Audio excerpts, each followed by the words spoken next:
college and a preeminent college in the country, Father Jose, Father Augustine George, Dr. Vijay, and a very vibrant student representative of the school, Jason, who's Jason? Yeah, Jason, and Marush. I will start with a basic question. And the question is something that has been bothering me for the last couple of decades. And the question is, why should somebody follow you? Why should someone follow you? You want to be read it all right, but why should somebody follow you? Is it because of your fat wallet, strong biceps, the size of your mustache? I studied leaders who have had enduring followership, because the fundamental aspect of leadership is followership. One of them had what I might describe as a theory of life. A theory of life.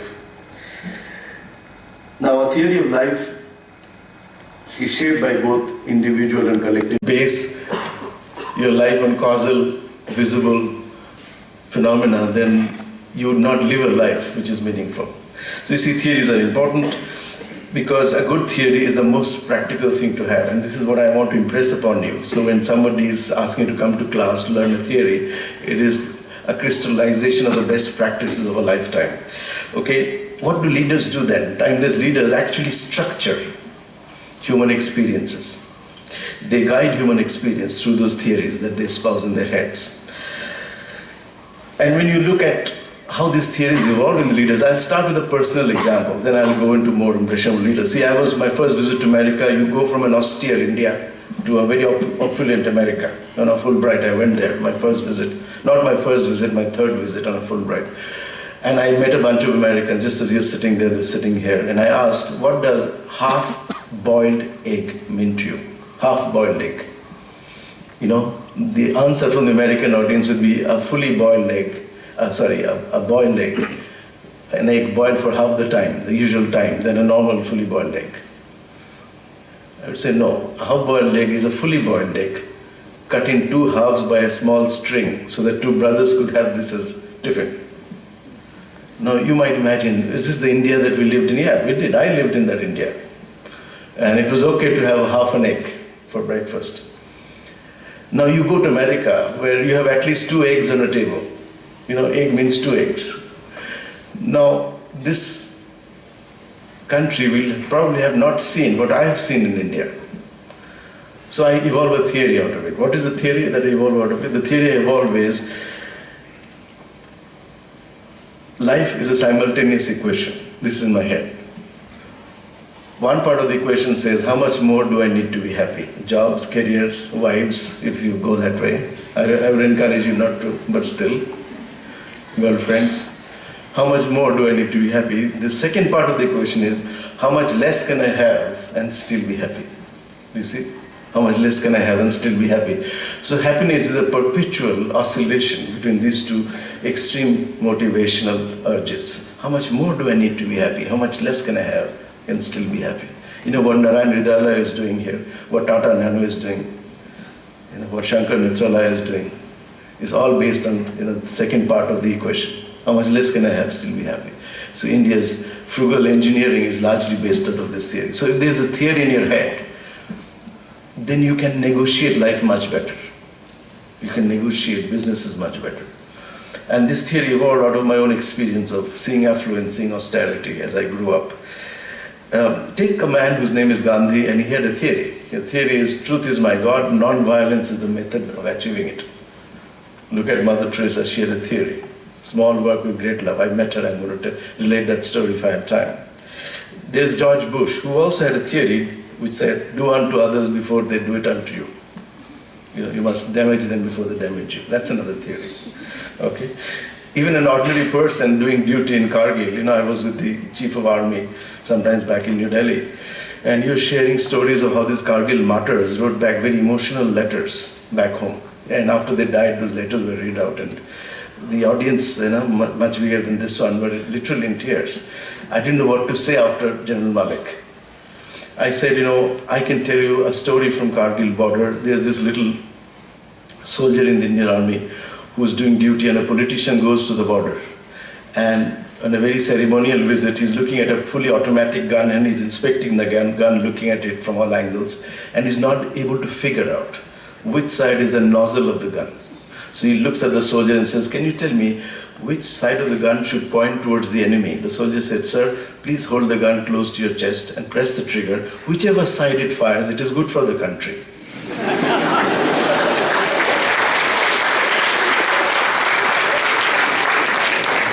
So that's a theory in our head, right? Many of us, you're applauding because you hold that theory.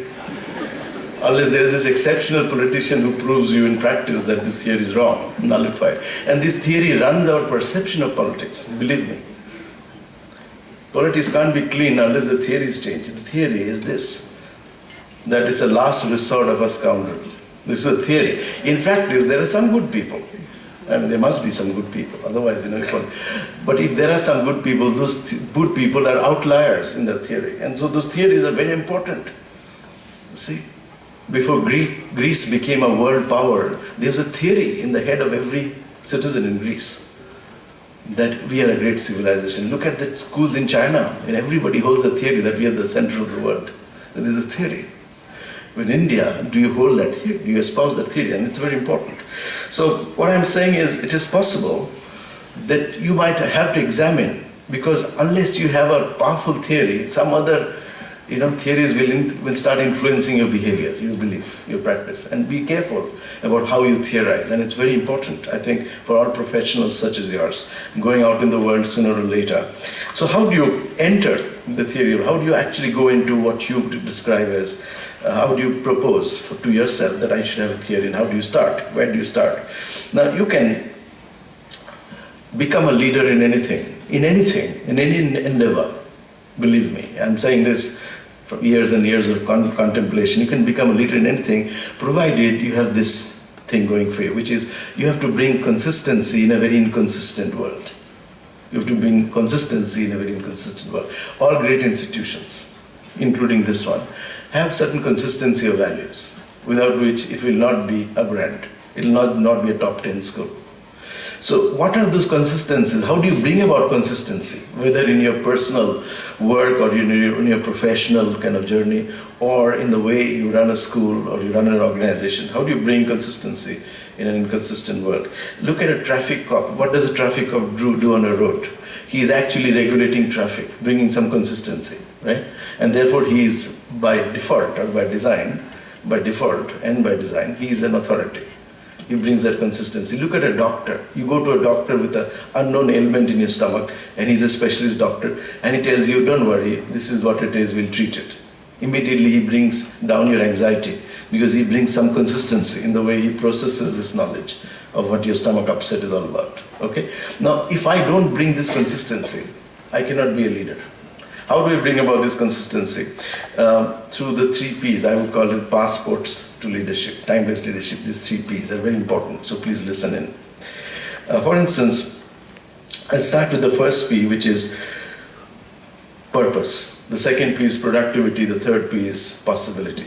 So I'm just stating up front what I'm going to talk about, but then the first P is about having a purpose. Now, many people don't understand the word, even though they use it. I didn't understand it either until I explored, examined, and I realized purpose is not just about having a goal. Most of you sitting here will have a goal. We'll have multiple goals, in fact. This is the kind of job I want to have. This is the kind of company I want to work for. This is the kind of person I want to marry. Okay? All kinds of goals. But purpose is slightly different from goals. A goal addresses the question of what? What? A purpose addresses a more deep question. And the question is why, not what. Why? I want to do this job. Why? I want to marry somebody. Why?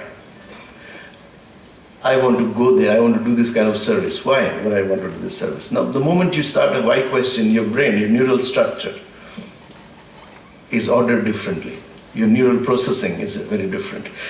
Moment you just, you have a goal, but do you know how do you reach that goal? You have a goal, you want to go to the moon, but to go to the moon you need aviation fuel, you need escape velocity, right? Now, how do you go to your goal? Where will you have the energy to go to your goal?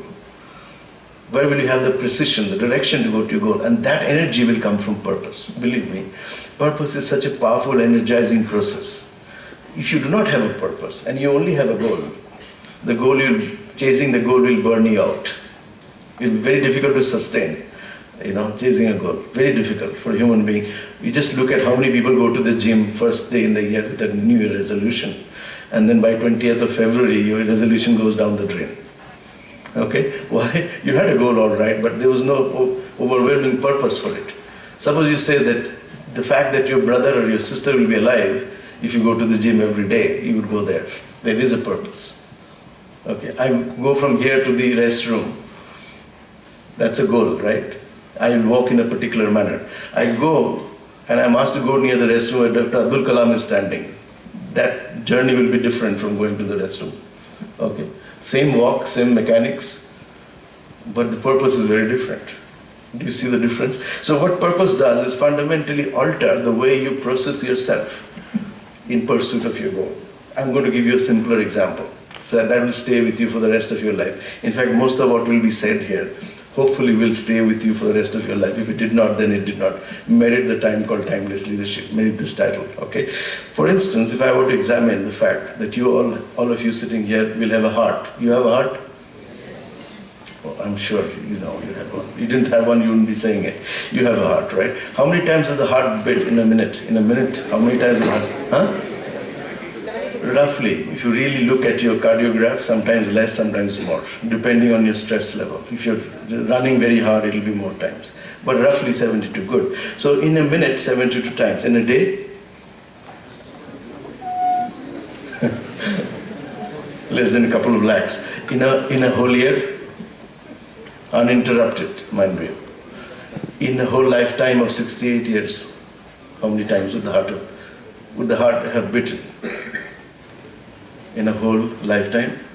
The American Heart Association has to tell us that it beats 2.4 billion times on an average if you live to be up to the age of 68.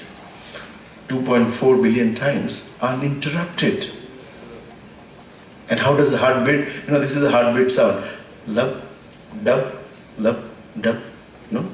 Goes on like that. For 2.4 billion times. Now, how does the heart look like? It looks like your fist. Your biology books will tell you, like your fist. And if you have to do this with your fist, now can you do this with me? Can you just see? This will be a visceral experience. Can you do this? Just like the heartbeats. Yeah. Now, I'm asking you to do this for 2 hours at a stretch. I'm setting a goal for you. And I said, not 2 hours, maybe a day, 24 hours. After 2 hours, you will go to the nearest hospital. After 24 hours, you'll say, I will never raise my hand anymore. Why will that happen? It will happen because this is a goal set by somebody for you. The heart does the same thing.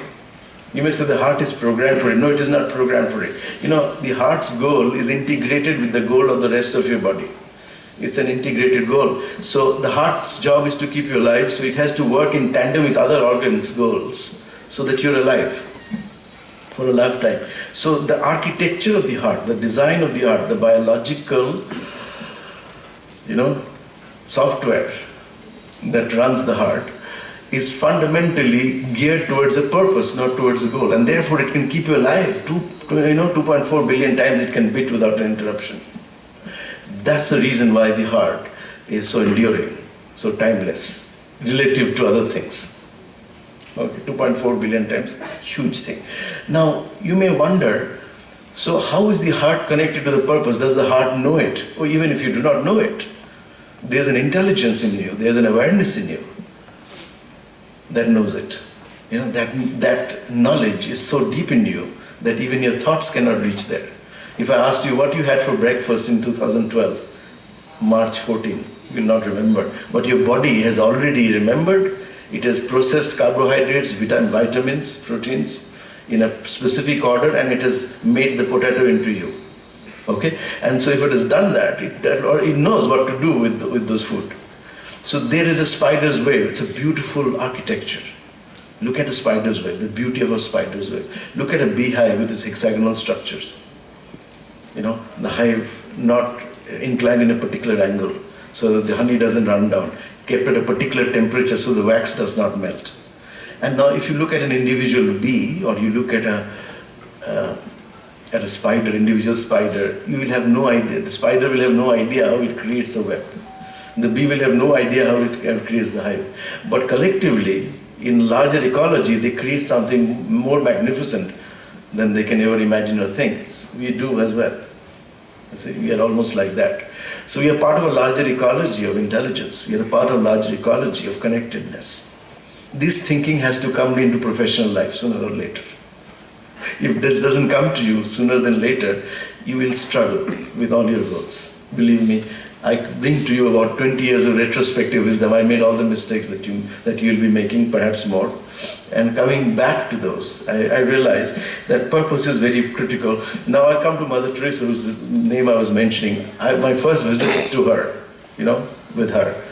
This is an American professor, Michael Norton, who wanted to visit. So he was flying into India. He said, my only goal is to meet Mother Teresa. It's almost like meeting the Pope. Can you organize a meeting with her? I said, I don't know. She's a Nobel laureate. I was in IIM Calcutta then, and she was in the same city. And so I said, I cannot guarantee, I cannot assure you, but I'll try. So I called her mother's, I got the phone number from the telephone directory and called mother's home in central Calcutta.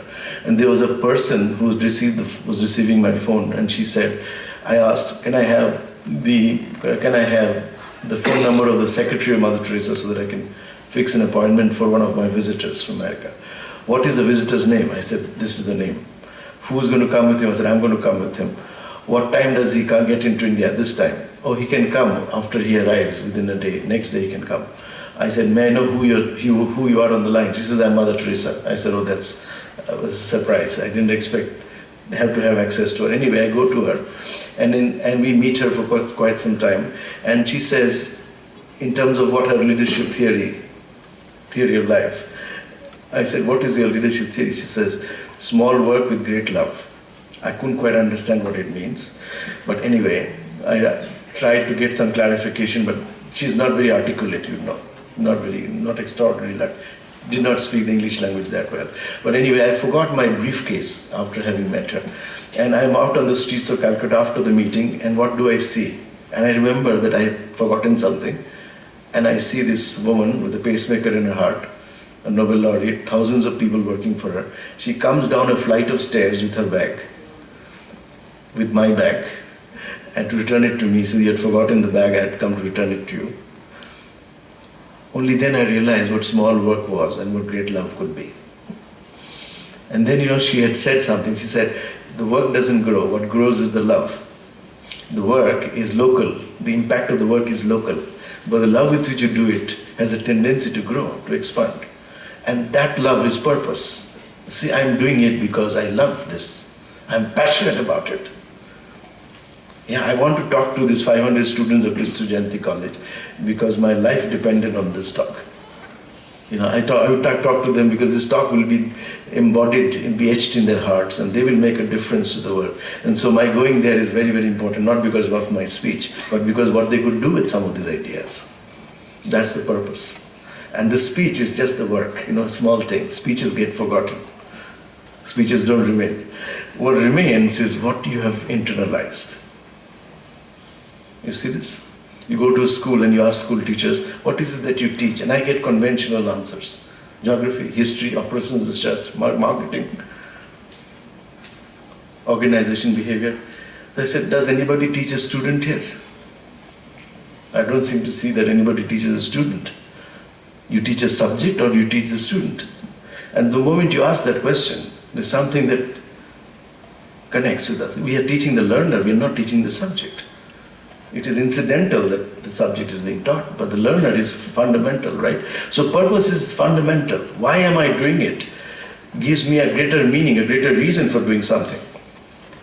So if I look at the word purpose and I say, what does a purpose really do? And it enhances the horizon of my perception about my work. It unleashes an intelligence that would not be unleashed if I just had a goal.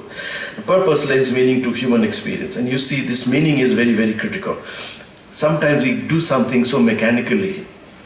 How many of you studied the quadratic equation? Can you raise your hands? Quadratic equation. Okay. How many of you applied today? There's laughter, and you don't apply it. So what's the point in learning the quadratic equation? You apply only in a textbook solving a maths problem? No, that's not what.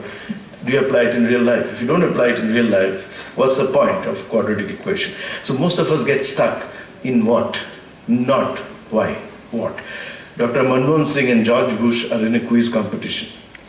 Okay, and the quiz master is asking a question. Suppose a child is born to your mother who is neither your brother nor your sister. What is your relationship to the child? And Dr. Bush is scratching his head. Dr. Singh, he's good with numbers at least. He says, well, that's me. George Bush is a little, taken aback. He goes back to America and he calls his Secretary of State, Madam Rice, Condoleezza Rice, and says, Madam Rice, I have a question for you. Suppose a child is born to your mother, neither your brother nor your sister. What is your relationship to the child? And Madam Rice says, sir, this is a tough question. I have to ask the Secretary of Defense. He's a smart guy. Judge Bush says, Condoleezza, very sorry to see that you don't know an answer to such a simple question. Anyway, go and ask. She goes to Colin Powell and says, Colin, suppose a child is born to your mother, neither your brother nor your sister. What's your relationship to the child? And Colin Powell, smart guy, he says, that's me. Madam Rice. Madam Rice finds the answer. Goes to George Bush and says, sir, I finally got the answer. George Bush says, what is the answer? Sir, the answer is Colin Powell. George Bush says, what? This is why I made you the Secretary of State? Colin Powell? Don't you know the answer is Dr. Manmohan Singh?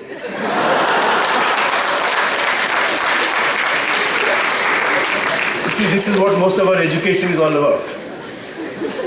Yeah, you've got answer to what? See, the why part is missing.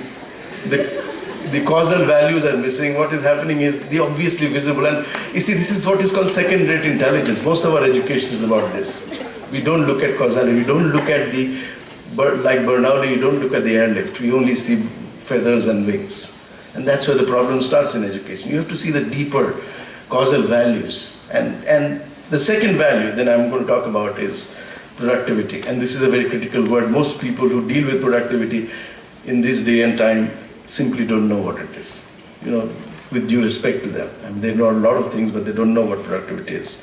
And very often it is confused with output-input ratio, and sometimes they say, productivity is about doing something, damn it. You have to do something. Do more. But that's not what it is. Fundamentally, productivity is the exact opposite. It is to undo the mind's interference of what can be done. Productivity is about undoing, not about doing. I'll ask a theoretical question, so far theoretical, but I'll give you the right answer later on. You've heard of Ronaldo, the football star? Yeah. Wide recognition, right? How many sit-ups will Ronaldo do in a day? Just give me some estimate. How many sit-ups do you think he does in a day? Crunches. How many sit-ups? Don't go to the internet right away. How many sit-ups do you think? Just give me a guess. Just, 3,000? Oh, that's right. You got it right. You went straight to the internet. Can you imagine doing 3,000 sit-ups? Anybody sitting in the room? 3,000 sit-ups in a day? How much time does it take to empty the cargo from a middle-sized ship in Singapore? Just to give you another question. Cargo of a middle-sized ship. You have to empty the entire cargo. How much time do you think it should take? Rough estimate. Yeah, Singapore, the acceptable rate is within 5 to 10 minutes. Okay, now it beats our sense of what's possible, right? The point is that when you define productivity based on best practices, based on benchmark, and what others do, you're not going to be anywhere near your productive best. Major interference patterns comes from the mind, which is tutored in a particular manner. This is called the pathology of normalcy. If all IIMs believed in the rest of education in India, IIMs would not be IIMs. If IITs believed in rest, they would not be the best. Okay? You see, the rest can also be the best, provided the rest gets rid of the pathology of what can be done. I went to a person, I was thinking of writing a book, so I went around all over the world looking for advice on this until I met a person whose name is Khushwant Singh. He's fairly well known for bad writing. But anyway, he says, Debashish, the only way to write is to write. There's no other way. That's the best advice I got. So I said, before I eat breakfast, I should write 500 words. every day, no matter what these are, every day. And the result is 7 books, right? The result is that you are hearing my name through the internet, multiple languages. This is the result. And this was because the mind's interference. I used to think the writing was about, being inspired. Knowing a lot of great writers. Utter nonsense. Just the sheer work, mind interference. I won't eat breakfast unless I wrote 500 words. You know what it means? It means you'll go hungry. You have to produce those 500 words before you could actually legitimately lay a claim to your breakfast. And that's not easy. But it becomes very easy after a while. This is because the mind doesn't interfere anymore. You have to do it like brushing your teeth. You have to write 500 words. You can do that too. You may not want to write, you may want to do something else. For God's sake, do that. So, fundamentally, it is about creating exceptional value by undoing your mental resistance to what your potential is all about. It's about unleashing potential. It's nothing to do with benchmarking yourself with somebody else. The moment you go into somebody else, look at Tendulkar, he gets up in Chennai. You see, this is the story behind 35,000 runs. He gets up at 2 o'clock, puts an alarm, drinks a bottle of 1 liter of water, because next day he knows he will be dehydrated in Chennai if he didn't have sufficient water. So how many of you will be able to do that at his level of accomplishment? So think of productivity beyond the visible activity. Productivity is about a discriminating mind. It's a mind that is unleashed. It has undone its resistance to what's possible. And you have to constantly watch the mind, constantly observe the mind, where the mind is putting on resistances. Finally, and I'll take a break after this, and then if you have questions, I'll take some questions. I come to the field of possibility. It's about imagining, aspiring, living in questions, the world of possibility. In simple terms, you can get into the world of possibility only if you just treble your questions to answer ratio. Right now, most of us live in answers. The more we become specialists in something, we live in answers. But if you change the answers to questions, just significantly shift your answers to questions. You ask 3 questions where you have 1 answer. That will open up it is also about forgetting curve. It's not about how much you know, but how much you can forget. Fundamentally, it is that. Possibility is about that. If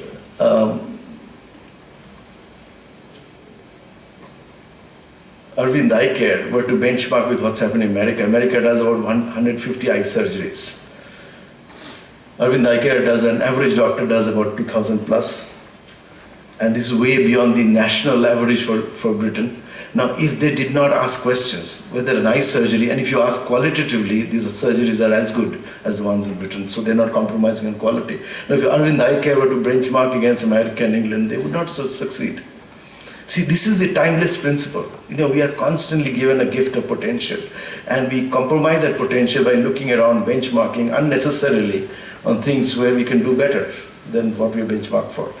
I'm asking you to look at the word neuroplasticity. Go and do your research around brain science. You realize that this neural structure with so many billion neurons have a plasticity that is so incredible.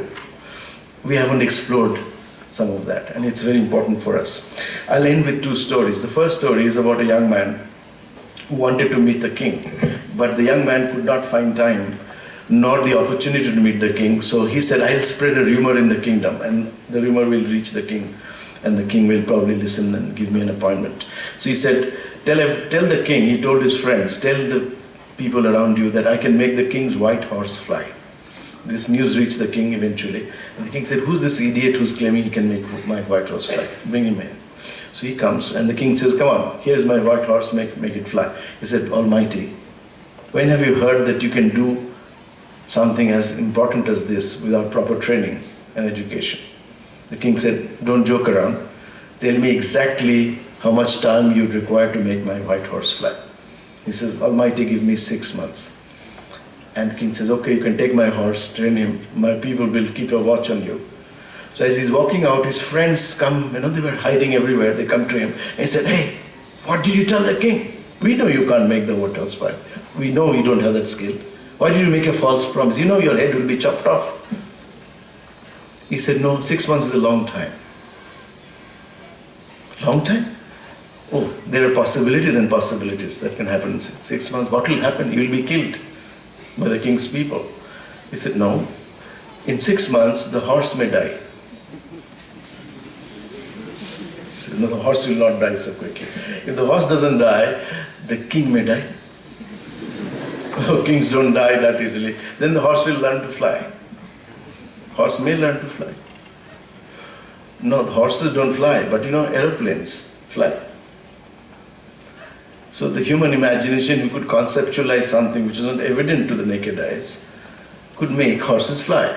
And this is possibility. And the final story that I'm going to share with you, final story.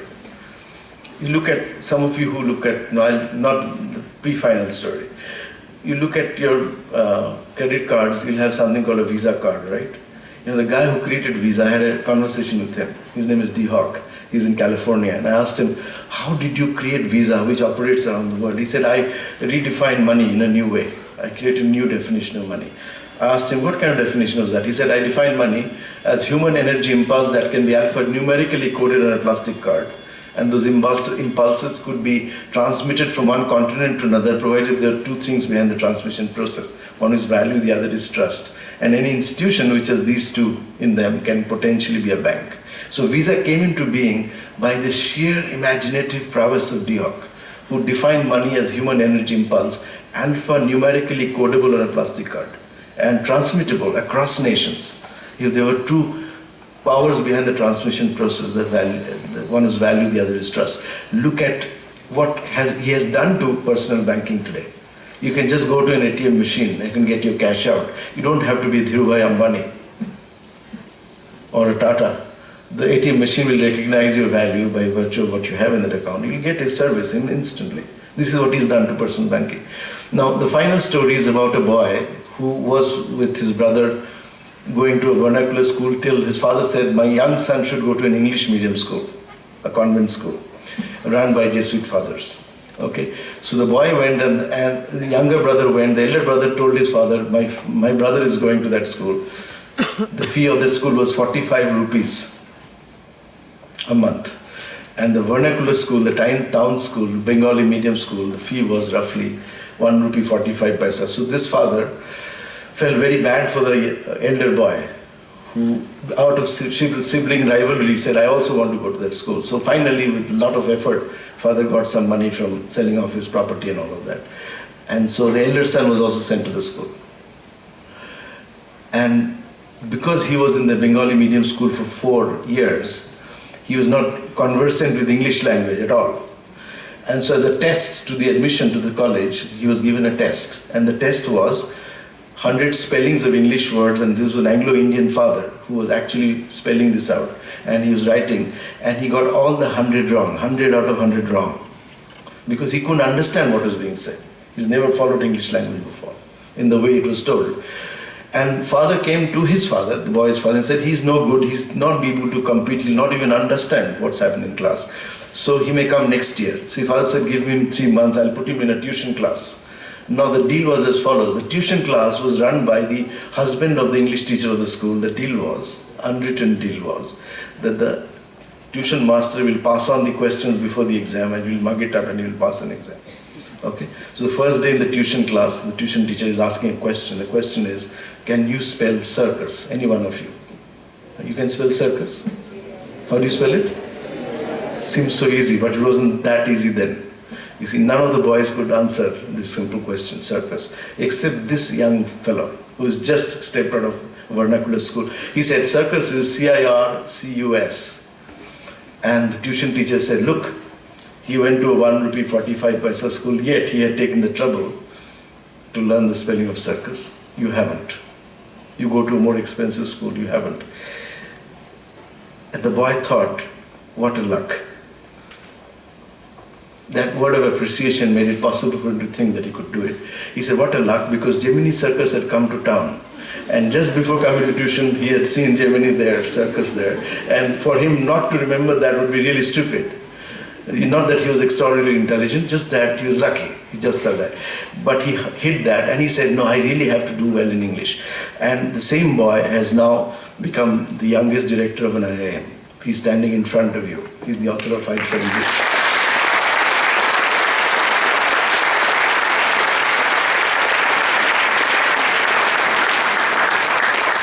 And like I've been asking myself, I never end something meaningful without a question. So I'm asking a question and leaving you with a question.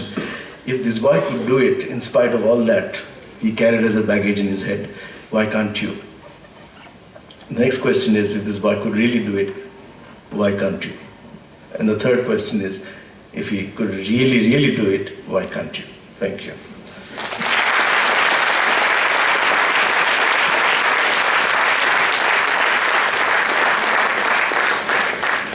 Life is indeed an experience in which consistency of values throughout her life is essential. I take this opportunity to thank Professor Debashish Chatterjee for this wonderful and thought-provoking session. Thank you, sir. The difference between IIM students and the normal students which turn up. Is it a mere difference that Samsung came with an S3 phone and Micromax came with an Canvas 2 phone, and someone is ready to pay 40 for an S3 phone, whereas the same things, all the qualities decide you get it in a Micromax phone for less than 15. Or is it that IIMs select candidates based on a very rigorous test called as CAT, and you always get the good people, and they come into IIM campus and they are taken and given good packages and many things much better than the normal MBA schools in the country? So is it that the CAT exams have been made very rigorous so that you get the best guys? And now once you go through that threshold, you get a start. The problem is, the stiffer the entry barrier, the more wide the exit options. You see, if I take in, last year Kozhikode was in charge of CAT exam around the country, and I remember the numbers were 217,000 students applied. We took in 327 students. Now roughly 1:700, 1:800. Or would I create that value from zero base? Did I go to an IIM to study? No, I didn't go to an IIM. Could I head an IIM much before anybody else could do? Yes, I could. In between, what happened? It was attitude. It was relentless understanding of where market opportunities were. It is being focused about something for a long stretch of time. So all these go into so the long answer to your short question is, IIM is not the only journey, and it is not the hill to climb. And that's where the question is, who's a good fit leader? Who's a bad fit leader? Which means, given the current context of the organization, who will be a leader? You may say Tendulkar is a good leader. He's not a good leader. Sourav Ganguly is a lousy temperament, but he's a good leader. Now, at what point in time are you leading the organization? What kind of skills and competences the organization requires at that point in time, and whether or not you have those. So a leader like Mahatma Gandhi may be a lousy prime minister, but he has another kind of leadership. He's charismatic.